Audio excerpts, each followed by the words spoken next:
നമസ്കാരം, കൊട്ടാരക്കര മീഡിയയിലേക്ക് സ്വാഗതം. വാഹന പരിശോധനയ്ക്കിടെ മോട്ടോർ വാഹന ഉദ്യോഗസ്ഥർ മൊബൈൽ ഫോണിൽ ഫോട്ടോ എടുത്ത് പിഴ ഈടാക്കാൻ ആവശ്യപ്പെടുന്നത് ഇപ്പോൾ സംസ്ഥാനത്ത് സർവ്വസാധാരണമാണ്. എന്നാൽ ഈ നടപടി ഗുരുതരമായ ചട്ടലംഘനമാണെന്നാണ് കണ്ടെത്തിയിരിക്കുന്നത്.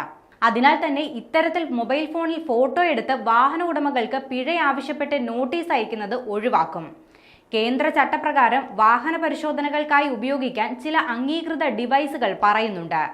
അതിലെവിടെയും മൊബൈൽ ഫോൺ ഉപയോഗിക്കാമെന്ന് സൂചിപ്പിക്കുന്നില്ല. വാഹന പരിശോധനയ്ക്കിടെ രേഖകൾ പരിശോധിക്കാം എന്നതിനപ്പുറത്തേക്ക് മൊബൈൽ ഫോണിൽ ചിത്രമെടുത്ത് നിയമലംഘനം കണ്ടെത്തിയാൽ വാഹന ഉടമകൾക്ക് നോട്ടീസ് അയക്കാൻ സാധിക്കില്ലെന്നാണ് ചട്ടം. ടാർജറ്റ് തികയ്ക്കുന്നതിനായി വഴിയിൽ പോകുന്നവരുടെയൊക്കെ ചിത്രമെടുത്ത് പിഴയൊടുക്കുന്ന പ്രവണത ചില ഉദ്യോഗസ്ഥർക്കുണ്ട്. അത് നിയമം മനസ്സിലാവാത്തത് കൊണ്ടാണോ അതോ ടാർജറ്റ് തികയ്ക്കാനുള്ള പെടാപ്പാടാണോ എന്നാണ് സംശയം. പോലീസിന് മാത്രമല്ല MVDക്കും ഇത്തരത്തിൽ ഫോണിലൂടെ പിഴ ചുമത്താൻ കഴിയില്ല. പരിശോധനകൾക്ക് ഉപയോഗിക്കേണ്ടത് അംഗീകൃത ക്യാമറകൾ മാത്രമാണ്. ഇത്തരത്തിൽ മൊബൈൽ ഫോണിൽ ചിത്രമെടുക്കുന്നത് സ്വകാര്യതയുടെ ലംഘനം കൂടിയാണെന്ന പരാതിയും ഉയരുന്നുണ്ട്. 2021 ശേഷമാണ് ഇത്തരമൊരു ചട്ടം വരുന്നത്. എന്നാൽ മൊബൈൽ ഫോണിൽ ഫോട്ടോ എടുത്തുള്ള വാഹന പരിശോധന സംസ്ഥാനത്ത് വ്യാപകമാണ്.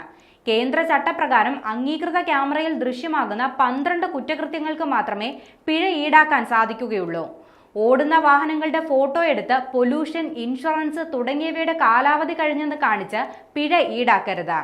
നിയമപരമല്ലാത്ത ഇത്തരം കേസുകൾ ഒഴിവാക്കണമെന്നും പരാതി ലഭിച്ചാൽ ഉദ്യോഗസ്ഥർക്കെതിരെ കർശന നടപടി എടുക്കുമെന്നും കഴിഞ്ഞ ദിവസം ട്രാൻസ്പോർട്ട് കമ്മീഷണർ വ്യക്തമാക്കിയിരുന്നു.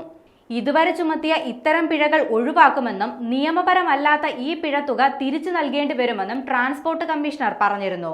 ഇതിലൂടെ സർക്കാരിനുണ്ടാവുന്നത് കോടികളുടെ വരുമാന നഷ്ടമാണെന്നും ട്രാൻസ്പോർട്ട് കമ്മീഷണർ കൂട്ടിച്ചേർത്തു.